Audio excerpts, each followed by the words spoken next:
Hey guys, what's going on? It's me, Jay.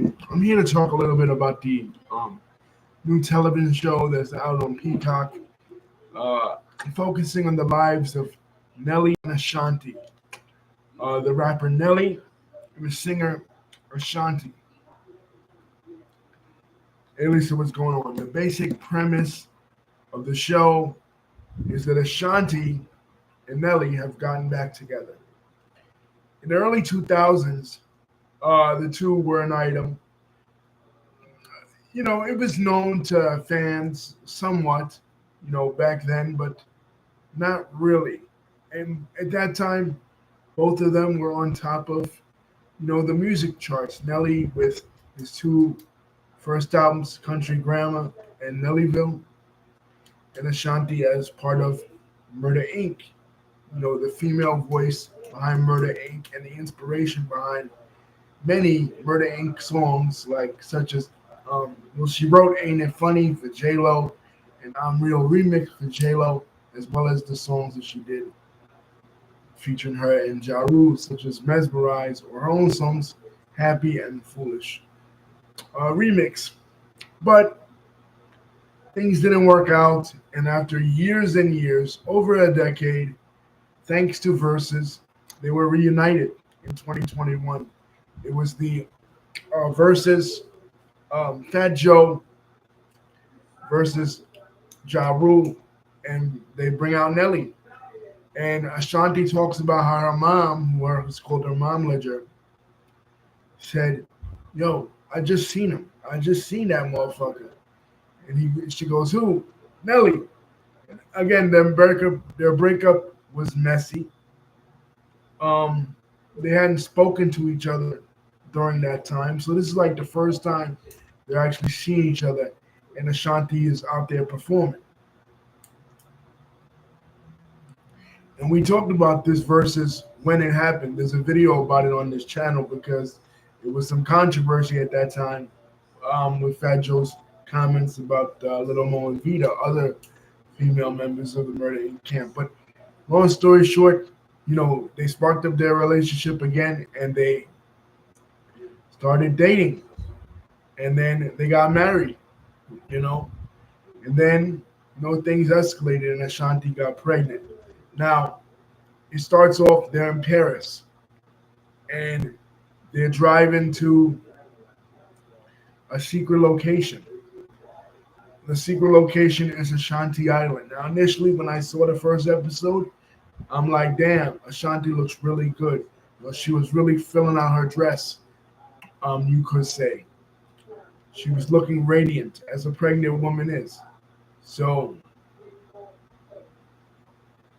uh, they show her going into this party, they're having fun, and then they show the birth of the baby. Well, they don't show the birth of the baby, but the baby is born, KK. Now, immediately, Lisa and I speculated that the baby, how's the baby's name KK?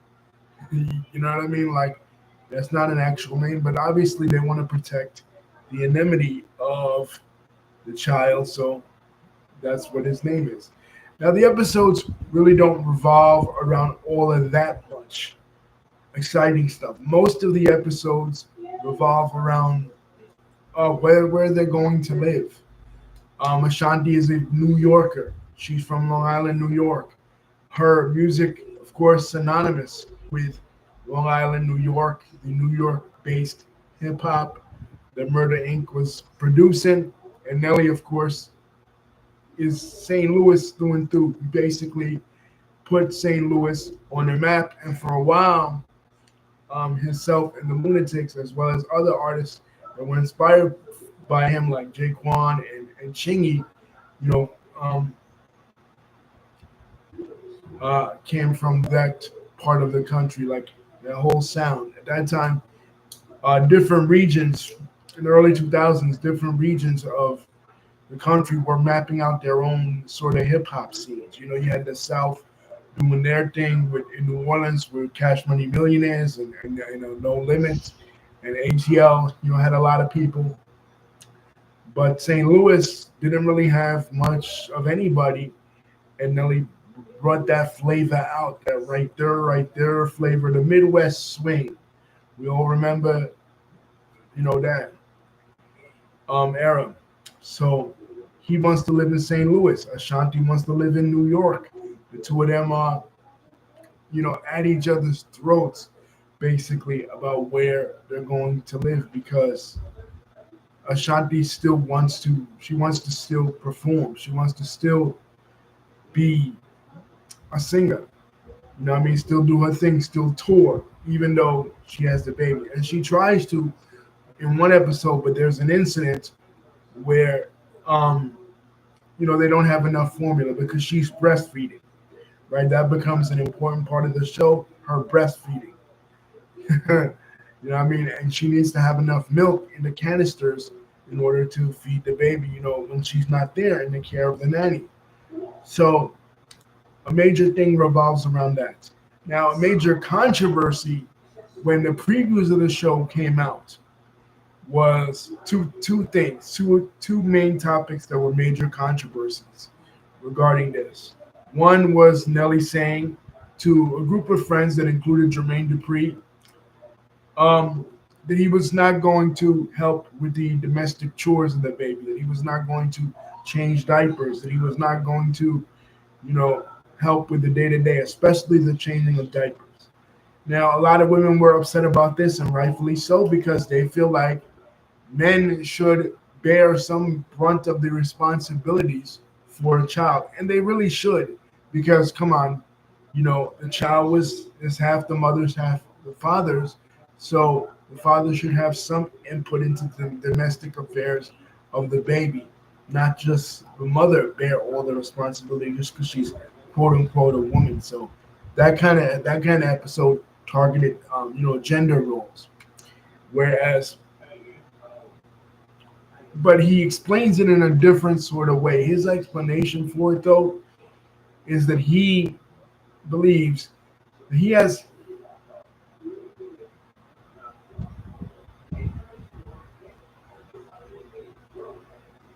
Yeah, Damien, that's a possibility. But he has different. He has a different opinion than he does about it. His opinion about it is that Ashanti's never had a child. This is KK's her first kid. So, being that KK is her first child, he feels like she should bond with him in a unique way that Nelly has already bonded with his other kids. And we get to meet in other episodes his other children, specifically his daughter, who is all grown up. Like Nelly had her like in his early 20s, right? Before he even became big. So, um, you know, and how her and Ashanti get along. They have a really good relationship for a stepmom and a daughter, which is really cool. That they have that. But basically the conversation is around should Nelly help? And a lot of women were upset about that. And the other controversy that surrounds the show involves politics. Now, I'm not sure, I don't think on this channel we had a video covering it, but during Donald Trump's inauguration, the second inauguration, Nelly performed. Nelly, Rick Ross, and Snoop Dogg performed at Donald Trump's inauguration. Now, it was very controversial in the Nelly household as well as to the rest of the world because obviously Donald Trump is a very controversial president, and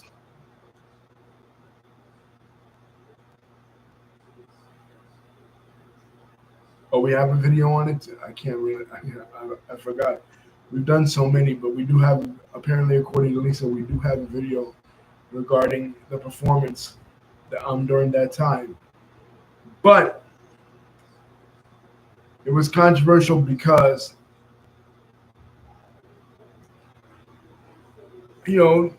celebrities that do things for Donald Trump are controversial because people are either so against the MAGA movement, so against Donald Trump's presidency, or so pro Donald Trump's presidency. Even if you're not political, like they claim not to be, at least Nelly claims not to be, people will put you as a political person, especially you come from hip hop, you come from the black community. Uh, you know, you're expected to, I guess, have at least somewhat, a constant political opinion. Somewhat of the same political opinion as other people, which is democratic and anti-Trump because of the way Trump's policies inversely affect communities of color. But to Nelly's point, his argument was, well, it's performing for the president of the United States. Like he uses the example of him being from a military family. Now most of his family is military, so he says, well, when we go up there and we serve in the military, we don't worry about if the president's Donald Trump, if it's Barack Obama, if it's George W. Bush, if it's Clinton, whomever, it's Republican, Democrat, whomever, we serve and we honor that president. So he's talking about it as not the person, not the candidate, not his policies, but in regards to the respect of the office. But one thing that they don't really mention that I think was a concern for um, the family, for Nelly as well as Ashanti, is the backlash that will come from it, from Nelly's fans. And it's a legitimate concern because Chrisette Michelle, a singer who was up and coming, now granted she was less famous than Nelly or Ashanti, but she performed at Donald Trump's first inauguration in 2017, and she was up and coming in the R&B world. And after that, she was blacklisted. So I don't think they wanted that for them. So it's like, and then also too, when they showed it, they received a lot of hate mail online from people who said hate towards them both, hate towards KK as well as Ashanti. I mean, KK is a baby. Like what? I mean, as as mad at you as you are about him performing for Donald Trump, you don't have a right to aim it at innocent people like the man's wife and the man's child. So that was bullshit. But he decides to go along with it anyway, and eventually he does. But it's a huge controversy and a funny episode. Pretty much, that was the gist of the show. How they got back together. Another thing I wanted to highlight was how she talked about Irv Gotti. She talked about how there's no, Irv Gotti's passing away. They hadn't spoken in years, but there was no hard feelings on her side, Ashanti's side, between her and Irv. Her and Irv had a unique relationship, and obviously they were together when she first started in Murder Inc. And the mom talks about how her reaction to the name of the label and also the studio that they recorded in was called the Crack House. So she was a little bit apprehensive to have Ashanti, her young teenage daughter at the time, performing in with these guys. But and then she talks about when she started to go out with Nelly the first time, and she was with Irv, and then Irv said, "Okay, you want to be with him, then you go to the Lunatics label, right? Nelly's label, and you leave Murder Inc."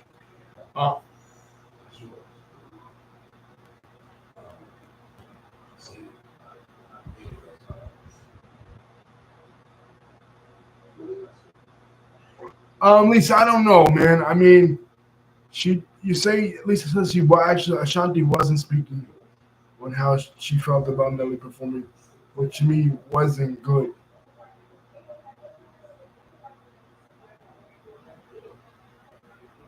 Kind of like she was afraid to speak on how she felt. Um, I feel like she did kind of voice her opinion, maybe not firmly as some people might have liked. You know what I mean? But she did voice her opinion that she didn't really like it because she did tell him, "Listen, um, are you sure this is the right choice?" But yes, she probably could have spoke up even more.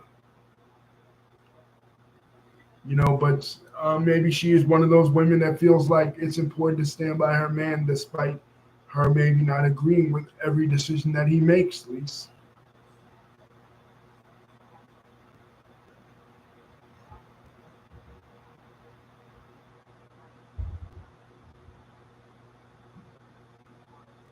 Right, exactly.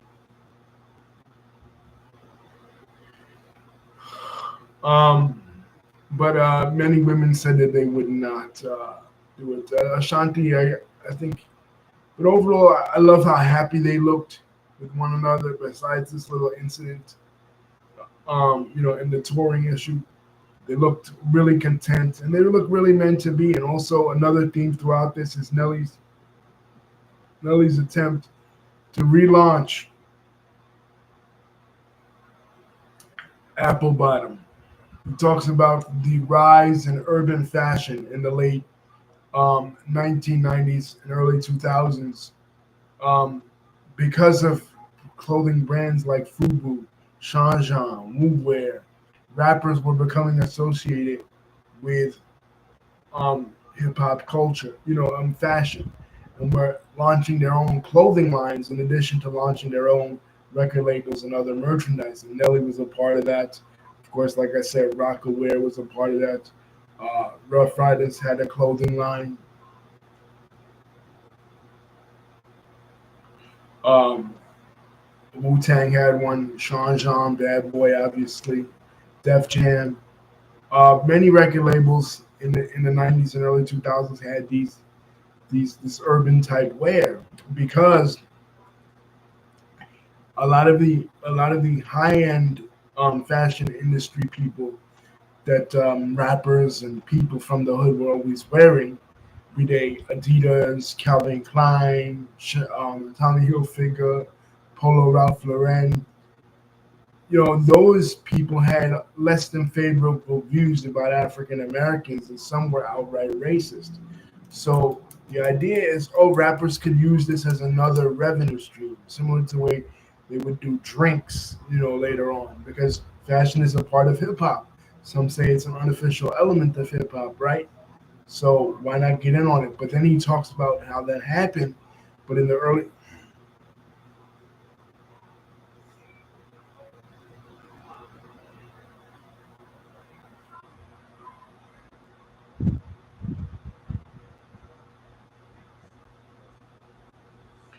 but yeah, at least. But then with the rise of European high-end brands like Fendi and Dolce and Gabbana and Prada, in the latter half of the 2000s and throughout the 2010s, this trend of rappers in their own individual clothing line died out. Like you don't see Drake with a clothing line, you don't see Kendrick with a clothing line, you don't see that kind of stuff anymore.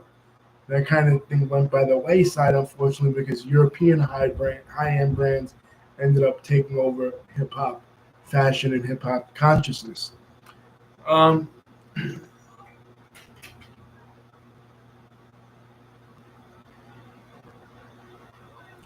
Lisa saying, I said the show was boring except for the drama of him performing. Yeah, it was pretty boring. It's because they get along really well. And unfortunately, when couples get along really well, that doesn't make for great TV. One of the things that's essential in storytelling, whether it's a reality show or wrestling match or whatever it is drama. Is drama and conflict. That's the bedrock of any great storytelling. And when they don't have that, that's why people love hip hop shows, reality shows like Love and Hip Hop, reality shows like The Flavor of Love, things of that nature they love